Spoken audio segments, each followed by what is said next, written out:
saya orang yang dilatih dalam tradisi perubatan. Disiplin perubatan tidak mudah untuk saya jump to conclusion begitu, tidak. Saya kena kaji, saya kena teliti, saya kena tengok. Itu sesuatu yang bijaksana bagi hemat saya. Begitu. Seperti juga saya bala balik, saya kata, saya makan masa yang juga lama. Mengapa semasa dengan polis, masa ISA kamu tidak berubah? Tuan, saya kata, saya orang yang sentiasa dididik dengan ilmu, Tuan. Dididik dengan tarbiyah, dengan asuhan agama, Tuan. Saya cukup hati-hati. Sebab itu saya mengkaji, saya bertemu dengan orang, dan saya dapatkan maklumat catatan mereka, saya rekod, dan kemudian baru saya membuat pendirian. Pendirian saya atas 3 asas, Tuan. Satu, kena masalah integriti moral. Satu. Yang kedua, kena masalah hubungnya dengan Pak Alwah. Waktu dia jadi pengarah The Foundation of the Future tahun 2006 sampai tahun 2008. Saya dapat maklumat yang banyak. Pakar rujuk saya, Profesor Chandra. Saya jumpa beliau, sahabat baik saya. Saya tanya, benarkah ini? Dia kata, antara sebab saya meninggalkan maknanya Anwar ini because of this sector, dia kata. Dr. Chandra rapat dengan saya dan selalu kami guna sebab kita nak tahu kan apa sebenarnya ini. Malah Prof Chandra akan nanti bercakap, akan ditanya nanti oleh tuan-tuan, dan malah banyak lagi sebenarnya benda-benda yang tidak tertampil, terbongkar begitu. Perkara ketiga yang menyebabkan saya menolak Serakno begini. Orang Islam, tuan-tuan tahu kan begitu. Dari segi akidahnya, pegangannya, beliefnya related to something tauhidik. Tuhan yang satu, Tuhan yang esa. Begitu, Ini sangat penting bagi orang-orang Islam. Sebab dalam Al-Quran disebutkan, tuan-tuan, in the Quran it mentioned, lakum dinukum waliyadin. The Christian, their religion, the Hindus, their belief, and the Muslim, their belief. Ini seharusnya menimbulkan sense of respect. Rasa kita hormat, agama lain, penganut lain, kepercayaan lain. Kita tidak boleh arrogant pada orang lain, whatever their belief. This is the Islamic teaching. Tetapi Anwar, dia nak memenangi hati semua orang, kan begitu dia kata, setiap agama sama. Every religion is the same. Pada hemat kita, kalau semua agama sama, tak adalah berbanyak agama, kan begitu. Satu agama saja. Begitu.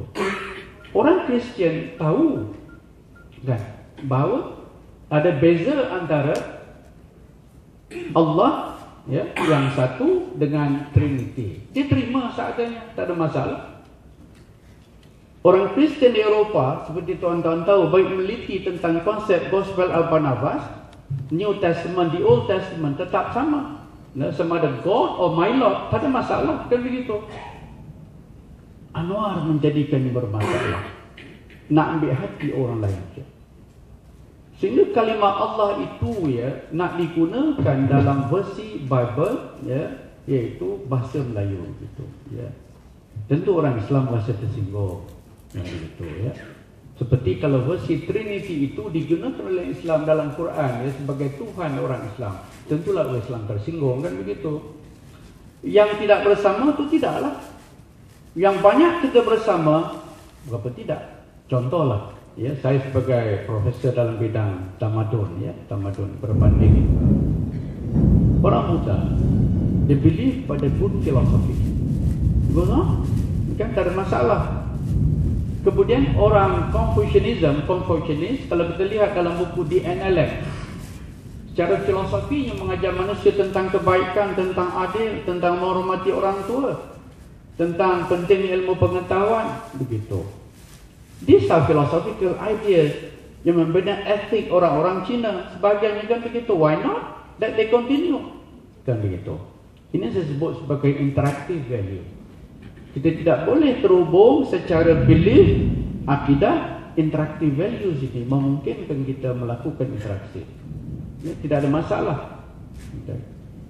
Jadi Saudara Anwar, apabila ya Lincoln Inn kapasiti minta ya kalimah Allah itu ya yang maksud dan maknanya berbeza ya dijadikan asas ya kesefahaman dalam pakatan. Cuba tengok ya, maknanya PAS mengambil stand bahawa tidak boleh digunakan ya Majlis Syura PAS itu ya. Pada orang Islam, pada orang Melayu, faktor ini sangat-sangat penting ya. Hormatilah begitu kan. Dan kita hormati juga amalan agama orang-orang bukan Islam ya dalam bentuk yang saya bayangkan tadi begitu ya. Jadi apabila dia bercanggah begitu ya dan nampak pertanda orang PAS sudah mula ragu-ragu. Tuan Ibrahim, Tuan Man, Ketua Penerangan PAS Pusat menyebutkan tidak semestinya Anwar menjadi Perdana Menteri. Yang terakhir ya kapal Lim Kit Siang dia menampilkan kenyataan ya mungkin yang jadi Perdana Menteri ialah Tuan Mahathir. Disebutlah Tuan Mahathir orang tu dah bersara kan begitu. Ataupun Haji Hadi tak menyebut nama Anwar.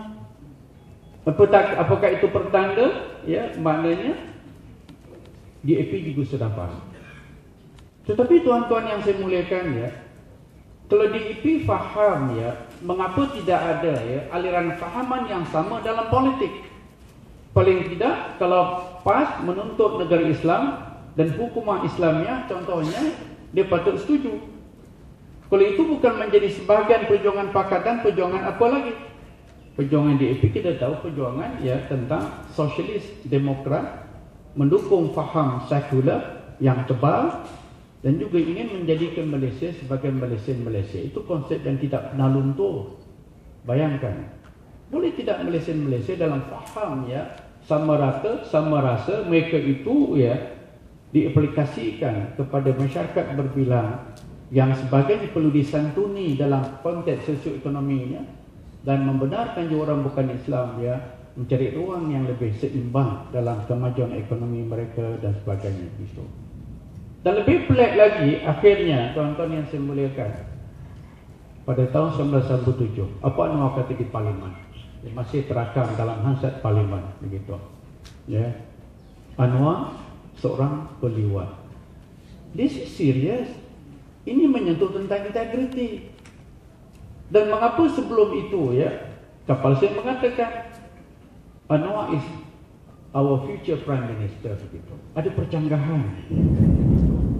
Jadi orang-orang lain Islam membaca ada muslihat, ada sesuatu ya.